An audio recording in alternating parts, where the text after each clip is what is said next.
उमरखेडच्या कृषी उत्पन्न बाजार समितीच्या सभापतीपदी कृष्णा पाटील देवसरकर आणि उपसभापतीपदी श्रीपाल आडे यांची निवड झाल्याबद्दल तसेच वसंतराव नाईक शेतकरी विकास पॅनलच्या समस्त नवनिर्वाचित सदस्यांचा सत्कार समारंभ उमरखेड शहर भारतीय जनता पार्टीच्या वतीने आयोजित करण्यात आला। यावेळी उमरखेडच्या भारतीय जनता पार्टीचे ओबीसी मोर्चाचे अध्यक्ष पुंडलिक कुबडे यांनी पुष्पगुच्छ देऊन त्या सर्वांचा सत्कार केला। या बातमीचा आढावा घेतलाय आमचे प्रतिनिधी परिमल चिंचोलकर यांनी। सांगली येथील मिरज कुपवाडा शहराच्या उपयुक्त शिल्पा दरेकर यांचा 26 मे रोजी वाढदिवस होता, तर त्यांनी त्यांचा वाढदिवस 16 जून रोजी सुरू झालेल्या शाळेच्या पहिल्या दिवशी साजरा केला। प्रवेश उत्सवाचे औचित्य साधून त्यांच्या वाढदिवसानिमित्त कोल्हापूरमधील डॉक्टर बाबासाहेब आंबेडकर विद्यामंदिर सिद्धार्थनगर शाळा क्रमांक 29 या शाळेमधील विद्यार्थ्यांना वह्या आणि गोड खाऊ वाटण्यात आला आणि सर्व विद्यार्थ्यांचे जंगी स्वागत करण्यात आले। या बातमीचा आढावा घेतलाय आमचे प्रतिनिधी अमित देशपांडे यांनी। माहूरगड येथून रेणुका मातेचं दर्शन घेऊन नांदेडला दौऱ्यासाठी परत जात असताना उमरखेड बायपास जवळ राज्यमंत्री मेघनाताई बर्डीकर यांची धावती भेट झाली। त्यांनी स्थानिक आमदार किसनराव वानखडे आणि भारतीय जनता पार्टीचे कार्यकर्ते तसेच प्रहारचे कार्यकर्ते यांच्याशी संवाद साधला। या बातमीचा आढावा घेतलाय आमचे प्रतिनिधी परिमल चिंचोलकर यांनी। यवतमाळ चंद्रपूर जिल्ह्यातील येगाव पिंपरी येथून निघालेली दिंडी सद्गुरू जगन्नाथ महाराज ही दिंडी मागील 30 वर्षापासून पायी पंढरपूरकडे रवाना होत असते। विठ्ठल नामाच्या गजरामध्ये तल्लीन होऊन पायी जात असलेल्या दिंडीला यवतमाळ जिल्ह्यातील तिवरंग येथील आदर्श शिक्षक आनंदराव बाबाराव कदम आणि सर्व तिवरंग गावकरी यांच्या वतीने मागील 17 वर्षापासून सकाळी चहा नाश्त्याची सेवा दिली जात आहे। या बातमीचा आढावा घेतलाय आमचे प्रतिनिधी संतोष आडे यांनी। आपल्या तिवरंग गावामध्ये वेगाव पंढरपूर पालखी 16 वर्षे 30वे आषाढी यात्रा सन 2025 आतापर्यंत दरवर्षीप्रमाणे ह्याही वर्षी या ठिकाणी आपल्या गावातील आदर्श गुरुजी आंध्रावजी शिक्षक यांच्यातर्फे नाश्ता चहा पाण्याची व्यवस्था असते आणि यानंतरही राहील। तरी पण मी त्यांना एक विचारू शकतो की सर हे तुम्हाला म्हणजे मनामध्ये कसं काय सुचलं बुवा हे या दिंडीला नेमकं याच दिंडीला आपण नाश्ता पाणी करण्याचं? मी 1989 पासून पंढरपूरची वारी करतो। पहिले नोकरी असल्यामुळं कार्तिक वारी करायचा आणि ज्यावेळेस मला पेन्शन झालं 2006 मध्ये मी पेन्शनवर गेलो आणि त्यावेळेस मी आळंदी ते पंढरपूर तेव्हापासून 9 वाऱ्या केल्या आणि तिकडं अशी व्यवस्था पाहिली की गावगाव लोक या वारीवाल्याला पंढरपूरचा देव म्हणूनच पाहतात। मग मला एक कल्पना, पण ही वारी दिंडी आपल्या याच्याहून जात होती त्याची काही त्यांची आणि माझी भेट झाली नाही। ज्यावेळेस माझं पेन्शन झालं त्यावेळेस मला ही दिंडी भेटली आणि मग त्यांना मी विचारलं की मग पुढच्या वर्षी तुम्ही आमचा नाश्ता घेसाल का? त्यांनी सांगितलं काही हरकत नाही। मग ती मुळाव मुक्कामी राहायची आणि आम्ही तिवरंग फाट्यावर त्यांना चहा पोहे नाश्ता द्यायचं। एक पंढरपूर आळंदी ते पंढरपूरचा जो सोहळा आहे त्यांच्यावरून मला ही कल्पना सुचली की आपण काहीतरी करावं, आपणही म्हणजे त्यांची आपल्याला वारकऱ्याची सेवा करता आली तर सेवा करावी। ती म्हणजे नेमकी किती दिवसापासून आपण नाश्ता पाण्याची व्यवस्था करतो? मला आठवते 2007 पासून 2007 जवळजवळ 18 वर्ष तर यंदा झाली त्याची व्यवस्था करतो आपण। म्हणजे यांना ज्यावेळेस नाश्ता पाणी करण्याची यांची इच्छा प्रकट झाली त्यावेळेस खरोखरच हा भगवंताचा अंश त्यांच्या हृदयामध्ये संचारला आणि त्यांची एक मनातून अशी इच्छा झाली याचं डोळा येथील सोहळा येथेच आहे आणि एक काहीतरी एक भगवंताची सेवा, मानव सेवा हीच ईश्वर सेवा आणि त्यांनी माणसामध्ये देव पाहिला आणि ही सेवा म्हणजेच पांडुरंगाच्या प्रती त्यांची अर्पण सेवा ही त्यांनी आत्मसमाधान मानून घेतलं आणि त्यांच्या सेवेप्रती त्यांचा मानसिक समाधान आहे आणि त्यांच्या सर्व काही गोष्टी व्यवस्थित आहेत आणि ह्याही पुढे त्यांची करण्याची आणखीन खूप माणसं आहे। आणि परत तुम्हाला याच्यामध्ये काही सहकारी गावाले बरोबर व्यवस्थित करतात का? गावाल्याचं 100% सहकार्य आहे। एक माणूस काहीच करू शकत नाही। दिंडी यायची म्हणली की आपण सर्वांशी चर्चा करतो। या दिवशी दिंडी येणार आहे, सकाळी तुम्ही इथं उपस्थित राहा। सर्व लोक आपुलकीने येतात, आपुलकीने वाढतात, करतात आणि एक ते स्वतःचाच कार्यक्रम समजतात। माझा कार्यक्रम माझा मी मानतच नाही कार्यक्रम, मी हे सर्व गावकऱ्याचंच आहे, गावकऱ्याच्या तर्फे ही सेवा आहे असं मी मानतो। आणि एक आमचे माझे ज्येष्ठ चिरंजीव चंद्रपूरमध्ये त्यांची 9.5 वर्ष PSI म्हणून नोकरी झाली। राजुरा तिकडच्या भागामध्ये जीवती वगैरे जी झाली आणि ते झाल्यानंतर त्या भागात चंद्रपूरचे लोक होते, वणीचे लोक आहेत। मग एक अशी कल्पना सुचली की आपण त्यांचं अन्न खाल्लेलं आहे, आपला चिरंजीव तिकडं आहे, देवीची कृपा आहे त्याला, म्हणजे तो सुखरूप त्या भागामध्ये राहिला।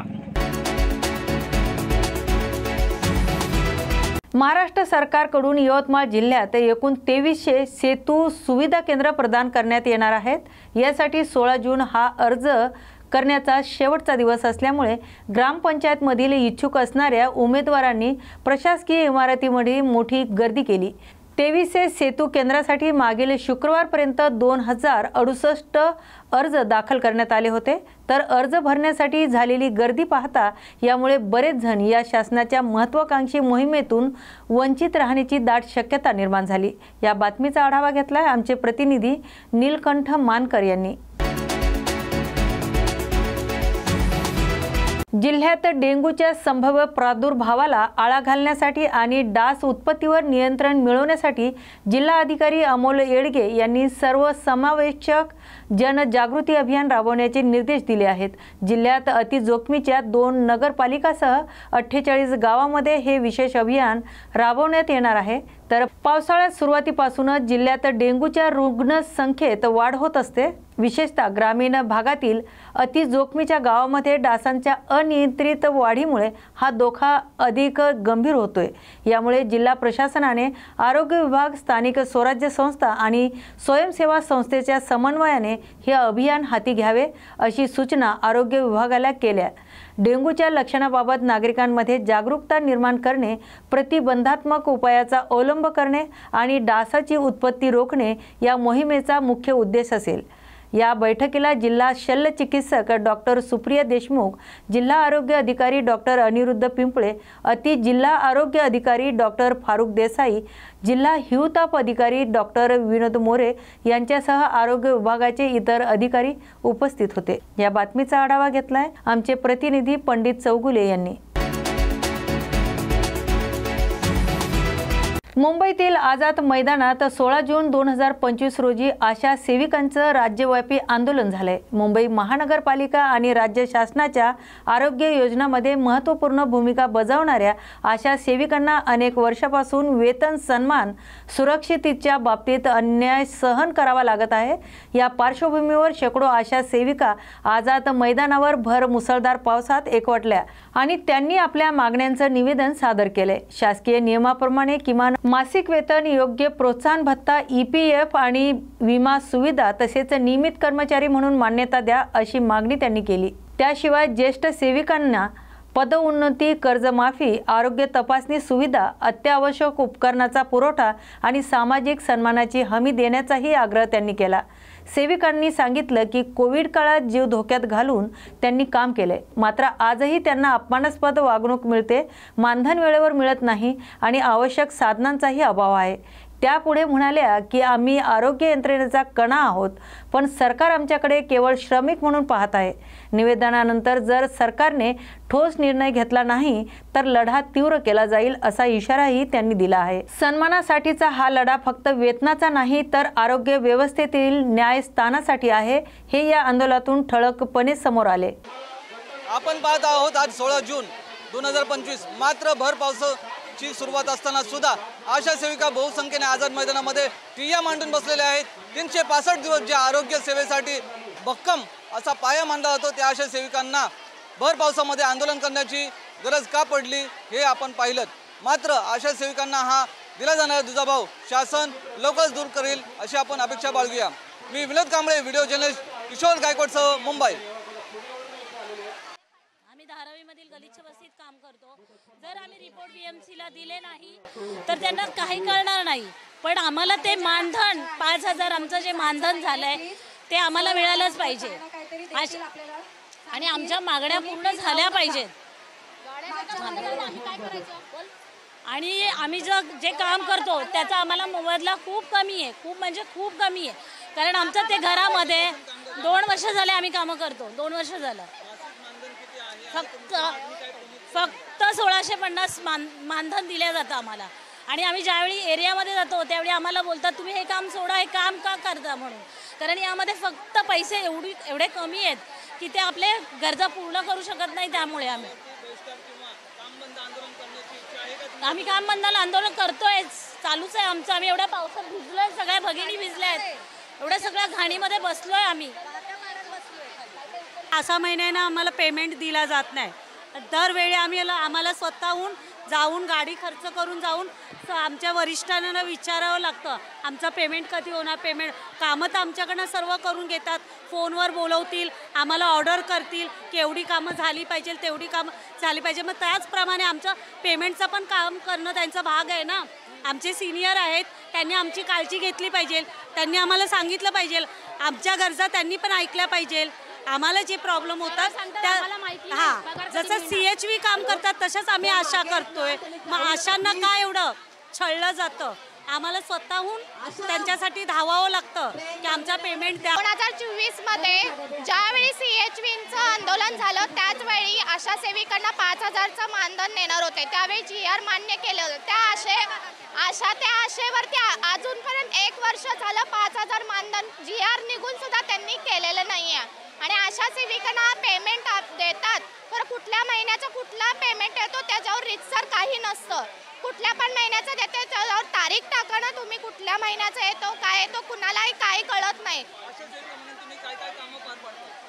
आम्ही पूर्ण CHV जे काम करतात तेच आशा करून घेतात। खरं CHVचं मानधन किती आहे, आशांचं मानधन कुठं आहे, किती तफावत आहे त्यामध्ये। तुम्ही आशांकडून पण CHV गतच काम करून घेता, खरं पेमेंट होत नाही वेळच्या वेळी। पेमेंट आमचं 1 तारखेला झालंच पाहिजे। भर पावसामध्ये आज 16 जून 2025 रोजी आपण पाहत आहोत आझाद मैदानामध्ये आज भव्य मोर्चा आलेला आहे। आणि हा मोर्चा महिला सन्मानासाठी आहे, महिला मुक्तीसाठी आहे, जो की आशा सेविका वर्षभर 365 दिवस आपलं रक्त आटवून काम करतात आणि स्वास्थ्य सेवेसाठी जो भरीव योगदान देतात। मात्र त्यांच्या काही मागण्या आहेत त्या घेऊन भर पावसामध्ये त्या आंदोलन करत आहेत। आपण जाणून घेऊया काय आहे आंदोलन आणि कशासाठी तुम्ही आंदोलन करताय। आमच्या ज्या गरजा आहेत त्या 1650 या पगारामध्ये आमच्या गरजा पूर्ण होत नाही। आम्ही सरकारी जॉबमध्ये आहो असं सगळ्यांना वाटते। आम्ही एरियात फिरताना सगळ्यांना वाटते की 60-70 हजार पगार असेल। BMC मध्ये जॉब आहे म्हणजे एक मानाचा आम्हाला खूप मुजरा केला जातो, परंतु BMC एकदम भिकारी अवस्थेत आहे, आम्हाला एकही रुपया मिळत नाही। 1650 मध्ये आमचं घर चालतं का? आमच्या गरजा पूर्ण होतात का? आम्हाला आमच्या मुलांचे शिक्षण पाणी होतात का? आम्हाला आमच्या ज्या खानपान आहे किंवा एखादी बाई जर का गरीब आहे किंवा तिच्या नवऱ्याने तिला टाकली आहे किंवा तिच्या सासरची माहेरची तिला साथ देत नाही, तर त्यावेळेस तिने काय केलं पाहिजे? तिने तिच्या हक्काला तिला स्वतःच्या पायावर गंभीर उभं राहायचं आहे। हक्काने तिला स्वतःचं मानधन मिळालंच पाहिजे, एवढी सेवा करतो आम्ही। BMC जर का आम्ही आशांनी काही कामं केली नाही किंवा आम्ही रिपोर्ट दिले नाही, वरपर्यंत लोकसंख्या पोहोचवली नाही, तर या BMC मध्ये कुठल्याही प्रकारचं त्यांना लोकसंख्या कळणार नाही, कोण काय यूज करतं ते कळणार नाही। परत किती लोकसंख्या आहे, किती बच्चू आहे, किती बिमारी आहे, कोणते रोग नवीन येतात आहे ते काहीही कळणार नाही। त्याच्यामुळे आमच्याशिवाय तुमचं काही होणार नाही, म्हणून तुम्ही आम्हाला आमच्या हक्काचा पगार द्या, आमच्या गरजा पूर्ण करा आणि आम्हाला BMC मध्ये आमचा जो मानधन आहे तो वाढवा।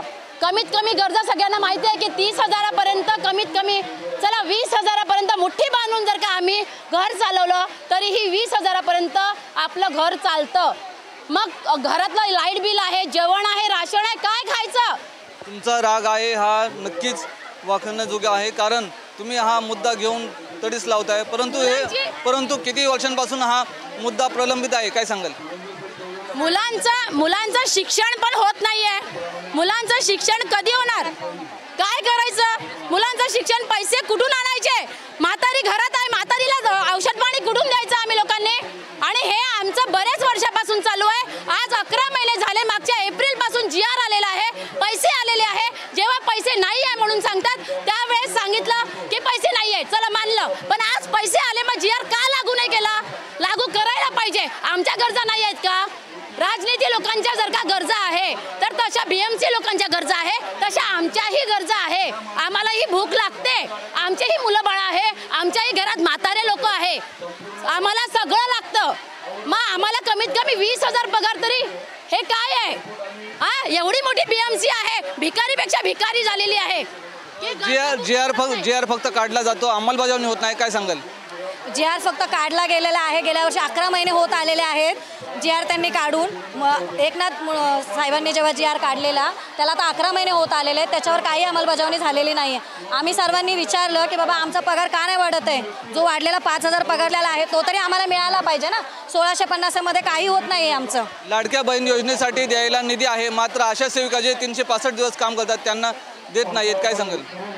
आम्हाला 1500 रुपये ते पाठवतात, बरोबर, पण ते पण महिन्याला नाही येत आहेत. आणि दुसरी गोष्ट, ते 1500 रुपये आमच्या, त्या 1500 रुपयाने आमचं काही नाही होत आहे. महागाई एवढी वाढवलेली आहे त्याच्यामध्ये, मग आम्ही कसं करणार? त्या 1500 रुपये देऊन आम्हाला पगार पाहिजे, आमचा हक्काचा पगार हवा आहे आम्हाला. म्हणजे लाडकी बहीण योजना तुम्हाला बंद करावी असं वाटतंय का?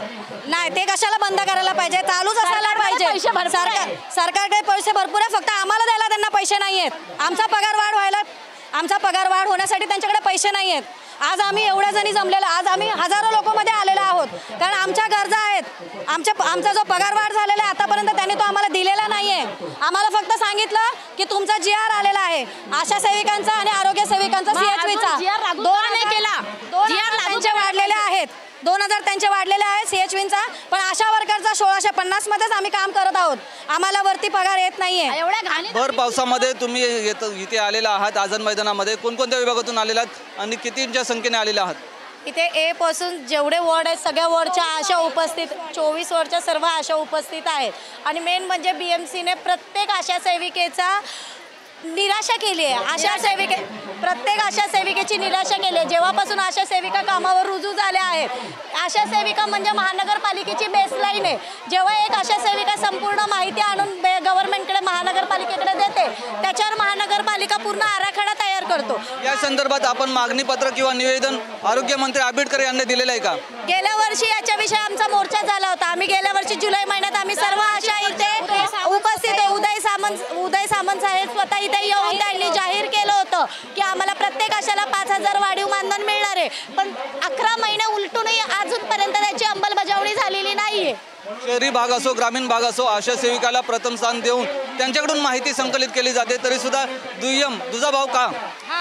शहरी भागामध्ये सुद्धा आम्हाला असं नाही की ग्रामीण भागातल्या आशांनाच फक्त प्रॉब्लेम असतात, शहरी भागात पण त्याच्यापेक्षा जास्त आहेत. आम्ही धारावीमध्ये काम करणार, मी SNHPची आशा आहे. धारावीमध्ये तर गटर उघडी असतात, त्याच्यातून आम्ही कामं करतो. कितीतरी गटरामध्ये पाय अडकतात. एवढं सर्व होऊन सुद्धा आशा सेविकांना, BMC आशा सेविका नाव दिले, पण एकही आम्हाला योजना किंवा कुठलाही फायदा नाही. कारण समजा एकदा आम्हाला एरियामध्ये लागलं तर साधं मलमपट्टी सुद्धा करणं इतपत आम्हाला कुठली फायदा देत नाहीये.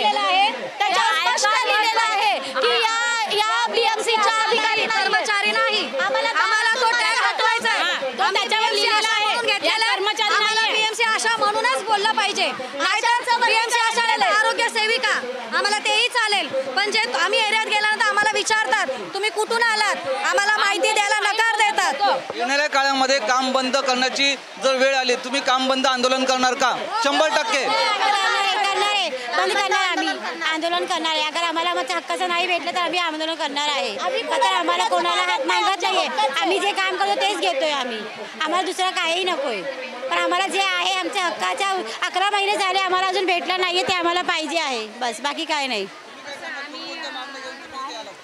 आमच्या मागणं मेन आमचं तर पगारवाढीचं मानधन आहे. आमचं पगार टायमाला वेळेत पगार येत नाही. आमचा आज 3 महिने झाले आमचा पगार नाही आहे. आमच्या पगाराचं सतत आमच्या GNMला विचारत राहतो की आमचे पगार कधी येणार मॅडम, आमचे पगार कधी येणार.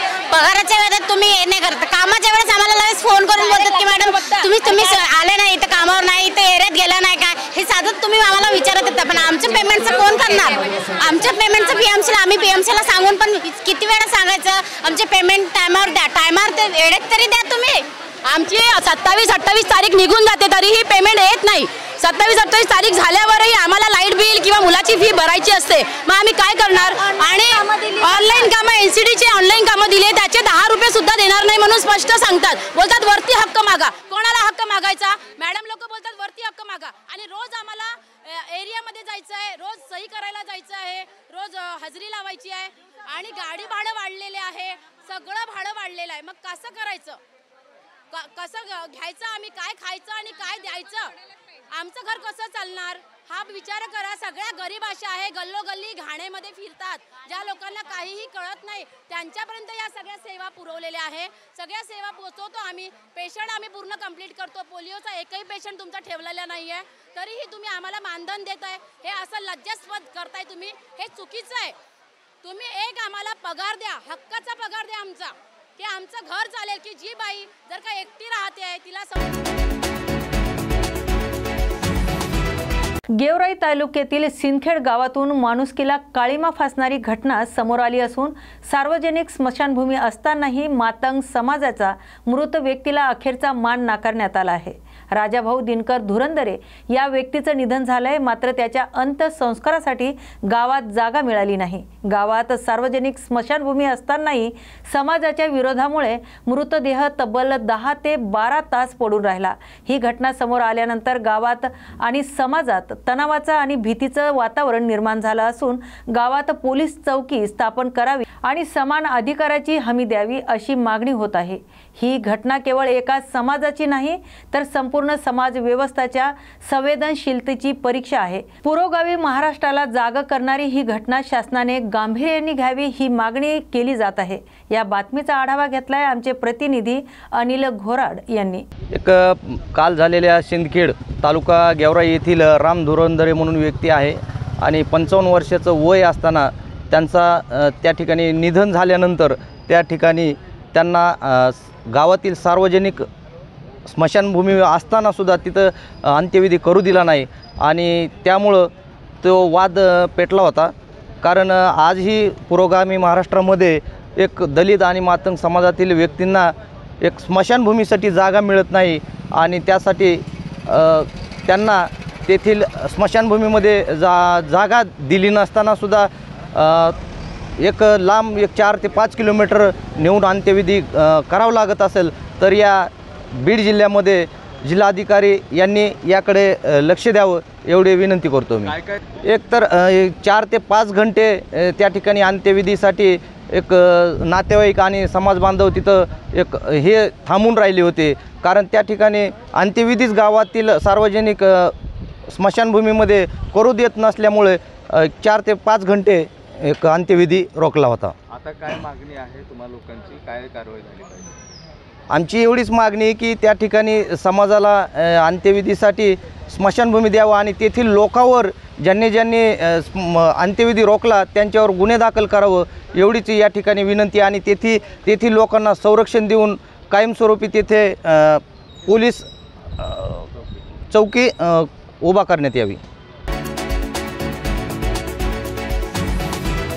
मावळ तालुक्यातील कुंडमाळा येथे 2 दिवसापूर्वी धोकादायक पूल कोसळण्याची दुर्घटना घडली होती. या दुर्घटनेतील जखमी रुग्णांची उपमुख्यमंत्री अजितदादा पवार यांनी आज पावना हॉस्पिटल येथे जाऊन भेट घेतली आणि त्यांच्या प्रकृतीची चौकशी करत रुग्णालयातील डॉक्टरांशी संवाद साधला.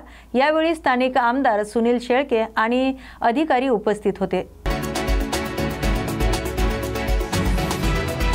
कोल्हापूर जिल्ह्यात गेल्या 2 दिवसापासून पडणाऱ्या मुसळधार पावसामुळे पंचगंगा नदीचं पाणी पातळीत झपाट्याने वाढ होत आहे। मंगळवारी दुपारी 3 वाजता कसबा बावडीतील राजाराम बंधाऱ्यावर पंचगंगेचं पाणी पातळी 26 फुटावर पोहोचली, तर जिल्ह्यातील 17 बंधारे पाण्याखाली गेल्याने या बंधाऱ्यावरून वाहतूक बंद करण्यात आली आहे। दरम्यान पंचगंगा नदीचा इशारा पातळी 39 फूट तर धोका पातळी 43 फूट आहे। 17 जून रोजी जिल्ह्याला हवामान खात्याकडून ऑरेंज अलर्ट जारी करण्यात आला आहे। मात्र कोल्हापूर शहरासह जिल्ह्यात आज काही अंशी पावसाने उसंत घेतली आहे, परंतु धरण पाणी लोट क्षेत्रात पावसाचा जोर कायम असल्याने राधानगरी धरण देखील 57% भरलं आहे। परिणामी धरणातून 2500 क्युसेक पाण्याचा विसर्ग भोगावती नदी पात्रात सुरू करण्यात आला आहे। त्यामुळे नदीकाठच्या गावांना प्रशासनाकडून सतर्कतेच्या सूचना देण्यात आल्या आहेत। पावसाळ्यात सकल भागात असलेल्या मुख्य वर्दळीच्या ठिकाणी साचलेल्या पाण्याचा निचरा करण्यासाठी केडीएमसीने सक्शन पंप लावले आहेत। कल्याणमधील छत्रपती शिवाजी महाराज चौक, डोंबिवली स्टेशनसह वर्दळीचे 7 ते 8 ठिकाणी केडीएमसीने निश्चित केले आहेत। या ठिकाणी पाणी साचल्यास मोठ्या प्रमाणात वाहतूक कोंडी होते। त्याचप्रमाणे नागरिकांना मार्गक्रमण करताना तारेवरची कसरत करावी लागते। या पार्श्वभूमीवर केडीएमसीने 7 ते 8 ठिकाणी सक्षम पंप लावलेत। या ठिकाणी पाणी साचल्यास पंपाच्या सहाय्याने त्या ठिकाणचे पाणी काढण्यात मदत होणार आहे, तर दुसरीकडे केडीएमसीने शहरातील इतर सकल भागातील पाण्याचा निचरा करण्यासाठी एकूण 22 सक्षम पंप प्रभागनिहाय तैनात केलेले आहेत, जेणेकरून पावसात कुठेही पाणी साचल्यास तत्काळ त्या भागातील पाण्याचा निचरा होणे शक्य होईल आणि नागरिकांना दिलासा मिळेल, असे माहिती शहर अभियंता अनिता परदेशी यांनी दिली। कल्याण डोंबिवली हद्दीत आपण 22 ठिकाणी म्हणजे आपण प्रत्येक वार्ड ऑफिसरला आणि डेप्युटी इंजिनियर्सला विचारून माहिती घेतली होती। सकल भागात जिथे पाणी साचतं अशा 22 लोकेशन आयडेंटिफाय केले होते आणि तिथे आपण पंप डिप्लॉय केलेले आहेत। आणि ज्या ठिकाणी पाणी साचत होतं, आता उदाहरणार्थ कल्याण वेस्टला स्टेशनच्या ईस्ट पूर्ण पाणी स्टेशनच्या अधिकाऱ्यांनी आपल्या हद्दीत सोडून दिलं होतं, त्याची लेवल खाली होती आणि आपल्या पाईपची लेवल वर होती। तर असे ठिकाणं पण आपण ह्या वर्षी परमनंट त्याचे सोल्युशन काढून पाणी साचणार नाही अशी दक्षता घेण्यात आली आहे। आपण एक 7 ते 8 ठिकाणी परमनंट तिथे सक्शन पंप ठेवलेले आहेत, पण बाकी ठिकाणी आपण वार्ड ऑफिसेसला दिलेले आहेत पंप, जेणेकरून कुठे अशी आपत्कालीन परिस्थिती उद्भवली, पाणी भरलं तर ते इमिजिएट तिथून मोबिलाइज करू शकतात। आमची भूमिका सूर्यप्रकाशा इतकी स्पष्ट असून ती वरिष्ठांना माहीत आहे। महायुतीमध्ये राहून काँग्रेससोबत हात मिळवणी करणे पक्षाचं वरिष्ठांना चालणार आहे का?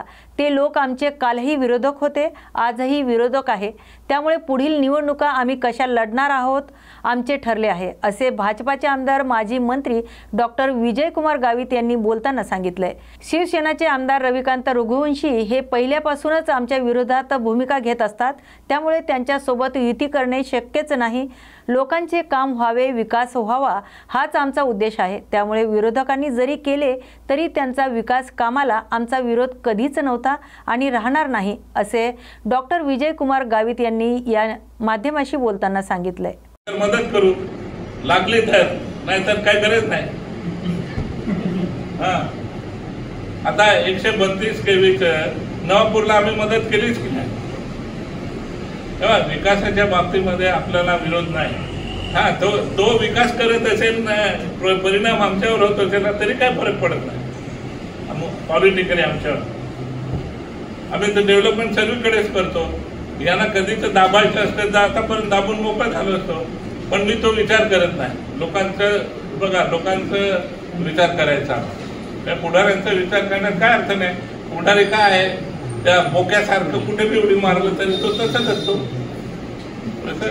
फरक पडत नाही। माझे आमदार चंद्रकांत रघुवंशींनी मागे 2-3 महिने, अरे माझी म्हटला बरोबर म्हटला चंद्रकांत रघुवंशींनी एक मेळाव्यात असं म्हटलं होतं की ज्या नगरपालिका निवडणुका होतील त्यात आम्ही तळोदा, शहादा, नवापूर इथं महायुतीने लढू, पण नंदुरबार मध्ये सोबळावर लढू, इथं महायुतीचं पाडला जाणार नाही। अरे मीच पहिल्याने बोलतो, तो काय युती करतोय? काल मी म्हटला वरून जर सांगितलं तर युती करू, कशाला सांगायचं? बोलायचं दम असेल तर दम बोलू ना, दमाने बोललं पाहिजे। असं काय टुटू फुटू सांगितलं तर युती करू, सांगितलं नाही सांगितलं तरी हा अरे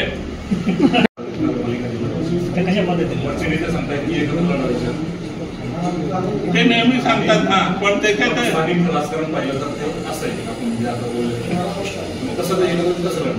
हे बघा, एक गोष्ट लक्षात घ्या, ही काय सर्वेकडे राजकीय परिस्थिती तशी नसते. नेत्यांशी बोलून चालून सर्व निर्णय होतात आणि नेत्यांना कुठे काय चालू आहे याची माहिती असते. ते प्रयत्न करतात, पण सर्व इलेक्शन एकत्रित होऊ शकतील हेही सांगणं कठीण आहे, नाही होणार हे बी सांगणं कठीण आहे. पण मी सांगितले तुम्हाला माझी भूमिका, आलं लक्षात. तर कारण आमचे मागचे अनुभव चांगले नाही, ते अनुभव आम्ही पक्षश्रेष्ठींना सांगणार आणि पक्षश्रेष्ठींना माहीत आहे आम्ही सांगण्यापेक्षा, आलं लक्षात. त्याच्यामुळे जो काय होईल तो निर्णय योग्यच होईल, तुम्ही काय काळजी करू नका. राजेश पाटील साहेबांनी जेव्हा प्रेस कॉन्फरन्स घेतली तिथे विचारला गेला की स्थानिक स्वराज्य संस्थांच्या निवडणुका तुम्ही कसं घेतलं, त्यांनी सांगितलं की आम्ही महायुतीमध्येच घेणार. मग आमच्या एका मित्राने त्यांना प्रश्न केला की गाडी साहेब सांगतात की आम्ही स्वतंत्र लढू, ते त्यांचे निर्णय घेतील म्हणे. पक्ष आदेश जे होईल ते आम्ही महायुती. हो ना, पक्ष आदेश होईल तेच ना, पक्ष आदेश होईल तेच. असे आदेश होत असतात, ते आपण पाळायचे असतात. म्हणून पाळत असताना सत्ता मी जिंकणं महत्वाचं आहे, सत्तेत आलं पाहिजे. ते सर्व आदेशाचं एकंदरीत निकष पाहता सत्तेवर आलं पाहिजे, आलं लक्षात.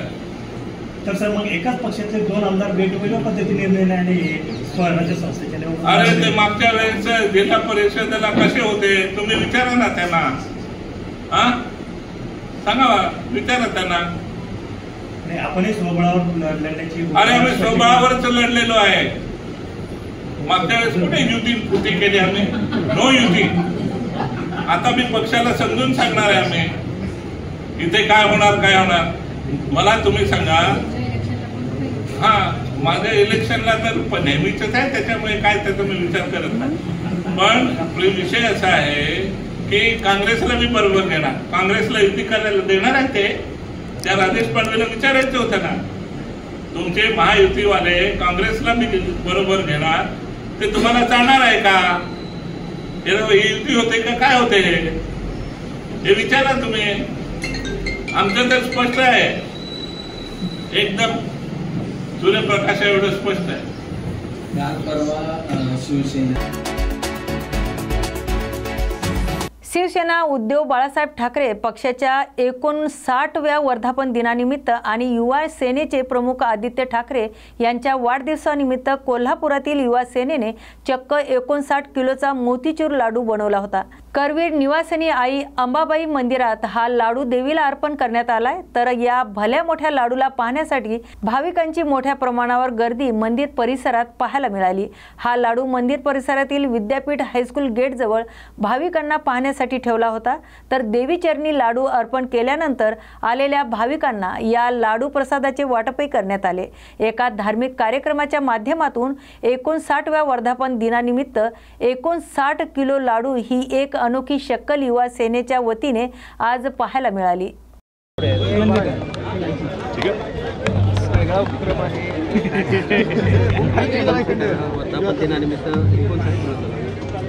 आपल्या सर्वांना कल्पना आहे की साधारणपणे 13 जूनला आदित्य साहेबांचा वाढदिवस असतो, आदित्य साहेबांचा वाढदिवस असतो.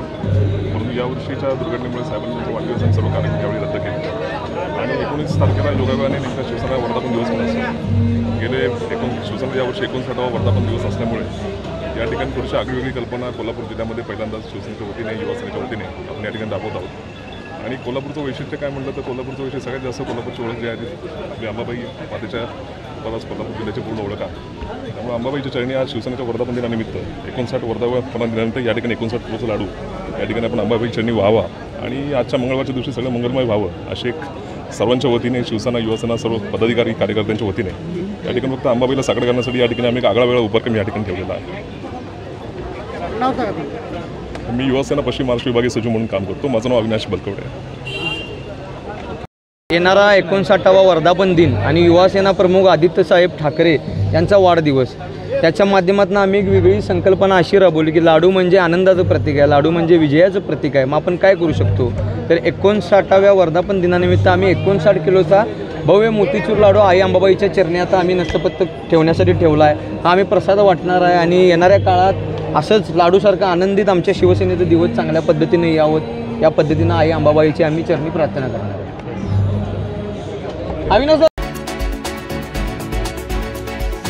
भिवंडीवाडा महामार्गाची अवस्था दिवसेंदिवस अत्यंत दयनीय होत चालली आहे. महामार्गावर ठिकठिकाणी मोठाले खड्डे पडले असून त्यामुळे वाहन चालक आणि प्रवाशांना मोठ्या त्रासाला सामोरे जावे लागत आहे. सध्या सुरू असलेल्या पावसामुळे हे खड्डे पाण्याने भरून गेले असून अपघात होण्याचे धोका निर्माण वाढला आहे. तर या मार्गावरून दररोज हजारो नागरिक प्रवास करतात. हा मार्ग ग्रामीण भागाला भिवंडी शहराशी जोडतो. मात्र रस्त्याची झालेली दुर्दशा नागरिकांच्या सुरक्षिततेला धोका निर्माण करत आहे. स्थानिक नागरिकांनी आणि वाहनधारकांनी याबाबत तीव्र संताप व्यक्त केला आहे. एका प्रवाशाने सांगितले की रस्त्यावरील खड्ड्यामुळे वाहन चालवणे अवघड झाले आहेत. तर पावसात हे खड्डे दिसतच नाहीत आणि त्यामुळे अनेक वेळा अपघात. ये भिवंडी और वाड़ा का जो रोड है, मैं डेली अप डाउन करता हूँ वाड़ा से और भिवंडी से. इतना ख़राब रास्ता हो गया, इतना ख़राब रास्ता हो गया है, प्रशासन का इसके ऊपर ध्यान ही नहीं है. और जो भी इतने गड्ढे, बड़े बड़े गड्ढे हुए हैं और उसके ऊपर ध्यान ही नहीं है. जो रोड कंस्ट्रक्शन बन भी रहा है, जो सीमेंट का रोड बन भी रहा है, तो उसमें एक ही साइड बना रहे हैं, जो आधा बना रहे आधा छोड़ दे रहे, जिसकी वजह से ट्रैफिक. अभी 2 दिन पहले यहाँ पे कंटेनर दो दिन एक ही जगह पे एक कंटेनर खड़ा था जिसके ऊपर बहुत बड़ा कोई गैस चेम्बर के जैसा लगा हुआ था. उसकी वजह से 2 दिन इतना ट्रैफिक था कि पूरा शेलार से लेके वहाँ अंबाड़ी तक पूरा रोड जाम था. और रात के 1:30 बजे तक हम लोग यहाँ से ट्रैवलिंग किए बच्चों के साथ में. और कैसे कैसे रास्ता निकाले हम लोगों को ही पता. पूरी जान ऐसे हथेली पे लेके हम लोग ये रास्ते से रोज़ गुजरते हैं. आज वही मैं तो फैमिली तो रोज़ ही सोचती है कि कैसे घर पे आएंगे हमारे बच्चे, हमारे हस्बैंड वगैरह सब, ये सब तो फैमिली सोचती है. लेकिन आज उसका फैमिली साथ में होते हुए एक्सीडेंट हो गया. बाइक गड्ढे में गिर गया, जो पीछे जो ये देखो पूरा गिर गया, लग गया. पूरा कपड़ा भी साफ़ किया मैंने, लेकिन गड्ढे इतने ज़्यादा हो गए हैं. उसके वजह से गाड़ी चलाना, तो 2 व्हीलर चलाना तो ऐसा लग रहा है कि यम को साथ में लेके चल रहे हैं हम लोग. सरकार को क्या कहना चाहेंगे? अरे सरकार को क्या, जहाँ पे अभी जहाँ रास्ता अच्छा है वहाँ पे तो थोड़ा बाद में बनाओगे चलेगा, लेकिन जहाँ पे ज़रूरत है एटलीस्ट वहाँ पे भी तो काम करो. जैसे देखो अभी कवाड़ जैसे क्रॉस करते आप, कवाड़ क्रॉस करने के बाद टोल नाके के आगे थोड़ा रास्ता बनाया है. एक साइड पिछले 2 महीने से बना के वैसे छोड़ा हुआ है. और अगर वो जो आगे वाला टोल नाका है, जो अनगांव के पहले जहाँ पे टोल नाका ख़त्म होता है, वहाँ का लेफ़्ट साइड अगर थोड़ा ही बना देंगे ना तो पूरा लेफ़्ट साइड चालू हो जाएगा. और ये राइट साइड तो अभी उसमें इतना गड्ढा हो गया है कि राइट साइड से जाने के लायक रास्ता नहीं रहा है. तो ये मुझे प्रशासन से ये कहना है कि जहाँ पे सर्वे करे, कुछ तो देखे कहाँ पे रास्ता ख़राब है. जहाँ पे अच्छा है वहाँ पे हम लोग और दिन सह लेंगे, लेकिन जहाँ पे ख़राब है वहाँ पे तो एटलीस्ट कुछ तो शर्म करे प्रशासन. नागपूर जिल्ह्यातील कामठी येथील Ankit pulps and boards private limited या कंपनीमध्ये दुर्घटना होऊन एका कामगाराचा मृत्यू झाला आहे, तर इतर 3 जण जखमी होऊन जखमीपैकी एकाची प्रकृती अत्यावस्थेत आहे. मिळालेल्या माहितीनुसार या कंपनीमध्ये औषधाचे टॅबलेटसाठीचा कच्चा माल तयार केला जात होता. त्यासाठी पावडर पल्पचा वापर केला जायचा. आज सकाळी 11:30 वाजताच्या सुमारास पेपर पल्प्स ज्या बॉयलरमध्ये उकडले जात होते त्याचं झाकण अचानक उडाले आणि उकडलेले पेपर पल्प्स त्या ठिकाणी काम करत असलेल्या कामगारांच्या अंगावर सांडले. त्यामध्ये एका कामगारांचा मृत्यू झाला असून 3 जण जखमी झाले आहेत. त्यावर रुग्णालयात उपचार सुरू आहेत असंही सांगितलं जात आहे. माझं नाव हिरालाल देवासे आहे. मी Ankit pulps and board private limited Kamthi road नागपूरमध्ये ॲज ए प्लांट इंचार्ज कार्य करत आहे. आज सकाळी रिॲक्शन करताना एका रिॲक्टरमध्ये हलकासं स्टीम लिकेज दिसलं. स्टीम सप्लाय जे जॅकेटमध्ये देतो त्याचा स्टीम सप्लाय बंद केला. ते स्टीम रिलीज केली, परंतु त्यात जी स्टीम होती त्याला रिलीज व्हायला वेळ लागला. त्यात 1.25 किलो प्रेशर आलेलं होतं. वेंट वाल्व केलं होतं तर अर्धा किलो एअर प्रेशर त्यात होतं. आणि त्याच वेळेस डमी होलचं नेकपासून फ्लॅन समेत ते उखडलं आणि त्या उकडून ते डायरेक्ट खाली पडलं आणि ती गरम स्लरी थोडी वर उडली आणि तिथे जे काम करत होते त्या घटनेत 6-7 लोक जखमी झाले. त्यातला एक मृत आहे, एक थोडंसं जास्त सिरियस आहे आणि 5 लोक साधारण कंट्रोलमध्ये आहे. त्या सकाळी सिटी हॉस्पिटलमध्ये भरती केलेलं होतं. आता त्यांना अजून चांगला उपचार मिळाला पाहिजे आणि त्यांना बरोबर तंदुरुस्त करता आल्या पाहिजे. त्यासाठी त्यांना अरिहंत हॉस्पिटलमध्ये शिफ्ट करण्यात आलेलं आहे आणि त्यांना चांगलं व्यवस्थित उपचार मिळाल्या पाहिजे ही पूर्ण कंपनीची प्रयत्न आहे. मृतकाचं नाव आहे सुधीर कालपांडे आणि ही घटना आहे सकाळी 10:18 गोंदिया जिल्ह्यात मृग नक्षत्र सुरू होऊन पावसाने दडी मारल्याने नागरिकांमध्ये आणि शेतकऱ्यांमध्ये चिंतेचं वातावरण निर्माण झालंय. मात्र आज अखेर गोंदिया जिल्ह्यात ढगाळ वातावरणानंतर संध्याकाळच्या सुमारास काही तालुक्यामध्ये जोरदार पावसाने हजेरी लावली. देवरी शहरात बाजार भरलेला असताना अचानक पावसाने जोर धरल्याने नागरिकांची एकच तारांबळ उडाली. अनेकांनी दुकानांच्या शेडखाली आश्रय घेतला तर काही जण बाजारातून पळत सुटले. या पावसामुळे जिल्ह्यात उकड्याने हैराण झालेल्या नागरिकांना मोठा दिलासा मिळाला आहे. या पावसामुळे खरीप हंगामासाठी मशागतीला वेग येणार असून शेतकरी वर्गांमध्ये आनंदाचं वातावरण निर्माण झालंय. हवामान खात्याने देखील पुढील काही दिवसात पावसाचा अंदाज वर्तवला आहे.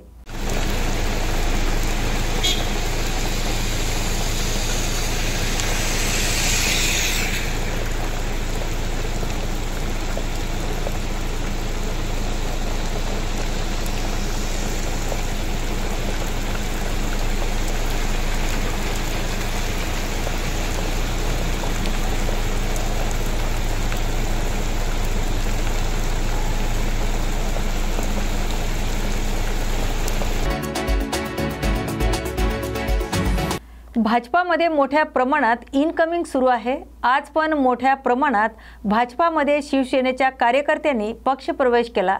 यावर काँग्रेस प्रवक्ते अतुल लोंढेने टीका करत सांगितले की भाजपा देशात सर्वात मोठा पक्ष म्हणून वावरतो. अनेक वर्ष भाजपा कार्यकर्ते सत्तेत येण्यासाठी मुर्दाबाद जिंदाबाद ओरडत होते. ते आज पण मुर्दाबाद जिंदाबाद आणि सतरंजी उचलत आहेत. पण इथून भाजपमध्ये जाऊन लोक मुख्यमंत्री, उपमुख्यमंत्री, अर्थमंत्री, अजून मंत्री होत आहेत. आता भाजपाची पोल उघडली आहे. भाजपा काही मोठा पक्ष नाही, त्यांच्याकडे त्यांचे नेते नाही. नेते आयात कार्यक्रम सुरू करा, अशी खोचक टीका अतुल लोंढे यांनी केली. जगातला सगळ्यात मोठा पक्ष, त्याचे सगळ्यात मोठे अध्यक्ष छोटूशा मंत्रालयाचे मंत्री, बावनकुळे आमचे प्रदेशाध्यक्ष, मंत्री मोठ्या मंत्रालयाचे पण निर्णय फडणवीस घेणार. अगदी तुम्हाला प्रायव्हेट सेक्रेटरी कोण हवा ते सुद्धा तेच घेणार. अशा पक्षांनी अनेक वर्ष सत्तेमध्ये येण्यासाठी संघर्ष केला. अनेक कार्यकर्ते बिचारे सतरंजा उचलत राहिले, जिंदाबाद मुर्दाबाद करत राहिले. आताही ते जिंदाबाद मुर्दाबादच करत आहेत. सत्तेवर आल्यावर आताही सतरंजा उचलत आहे. आणि इकडून मस्त काँग्रेसचे लोक, राष्ट्रवादीचे लोक, शिवसेनेचे लोक तिकडे जाऊन मुख्यमंत्री, अर्थमंत्री, उपमुख्यमंत्री, अजून काय काय ते मंत्री होत आहेत. त्यामुळे याची पोल जी आहे ती उघडी झालेली आहे की बीजेपी काही मोठा बेटा पक्ष नाही आहे, त्याच्याकडे स्वतःचे नेते पण नाही आहेत. त्यामुळे नेते आयात कार्यक्रम सुरू आहे.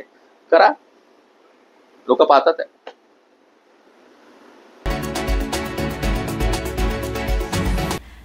सांगलीतील तासगावच्या येळवीजवळ बसचा मोठा अपघात टळला आहे. तर रस्त्यालगत असणाऱ्या विहिरीत बस पडता पडता वाचली. त्यामुळे मोठी दुर्घटना टळली. तासगावातील आग्राची MH10 DT 3995 ही बस चिंचोडहून तासगावाकडे निघाली होती. येळावी जवळ आल्यानंतर चालकाचा बसवरील ताबा सुटला.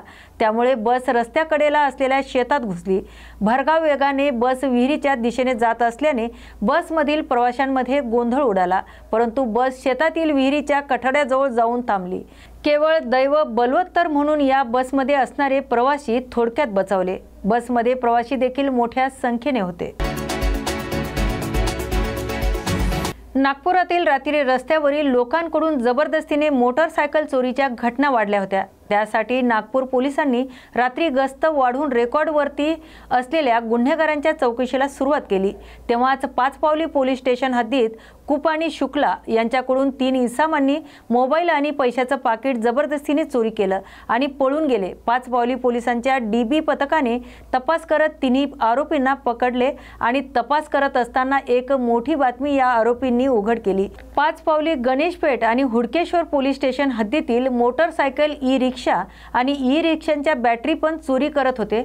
आरोपी राकेश झोडपे, पियुष साळुंके, गणेश बुरडे या तिन्ही आरोपीकडून 5 मोटरसायकल, 1 ई रिक्षा आणि 4 बॅटरी एकूण 5 लाखाचा मुद्देमाल पोलिसांनी हस्तगत केला असून पुढील तपास पाचपावली पोलीस करत आहेत।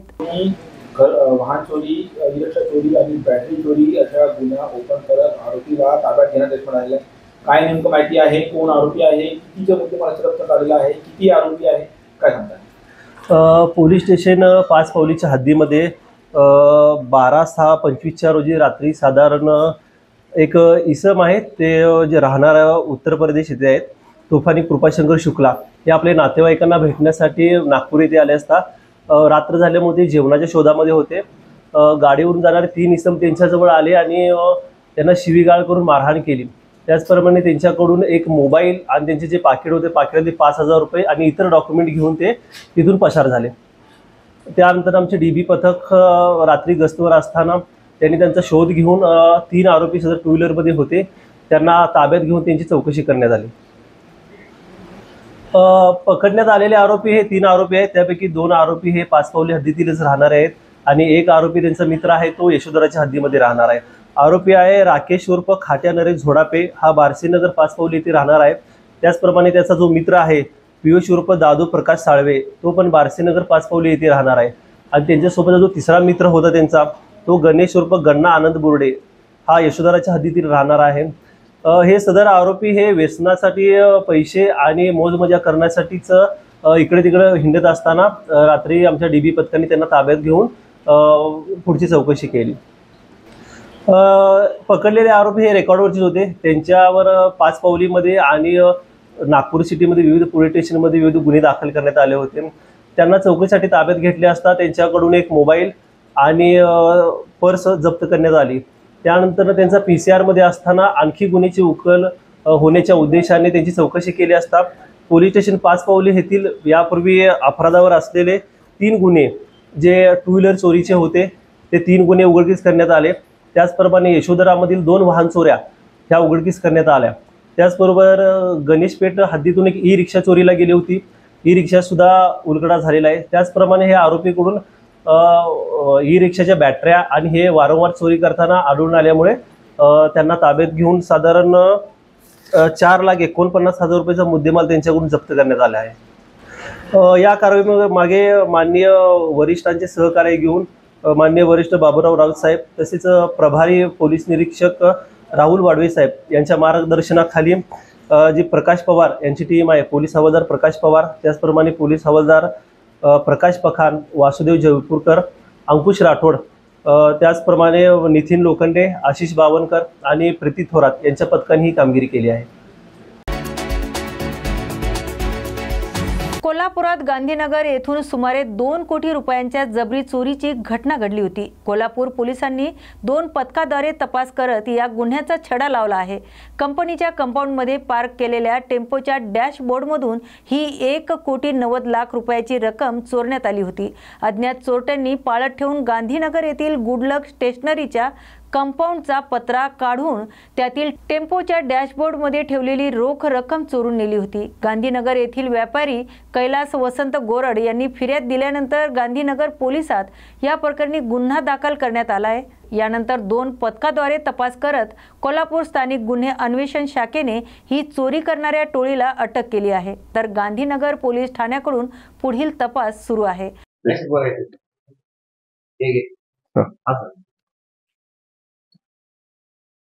कोल्हापूर जिल्हा पोलीस कडून एक चांगली कामगिरी झालेली आहे। गांधीनगरचा एक गुन्हा होता ज्यांच्यामध्ये जवळपास 1,90,00,000ची कॅश जी आहे बॅगमधून पार्किंगमध्ये गाडी लावली होती, त्यांच्यामधून बॅगमधून पैसे काढण्यात आले होते। त्यासाठी गांधीनगर पोलीस स्टेशनमध्ये चोरीचा गुन्हा दाखल करण्यात आला.